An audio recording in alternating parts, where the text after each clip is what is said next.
Teto Marimokotra distrikany Antalana nanizany kandida Eliana Bezaza laharana fa 4 ny fampelezan-kevitra.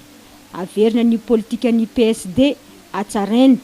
Ajoro ny sekoly ny famokarana na ny collège sy lycée agricole.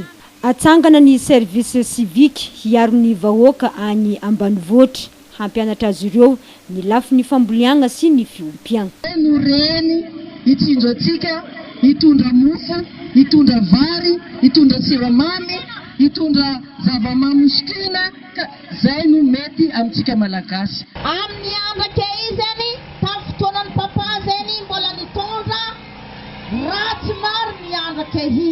Mifidifidy holo, le holo manambola bana, le tsy mana tsy bana.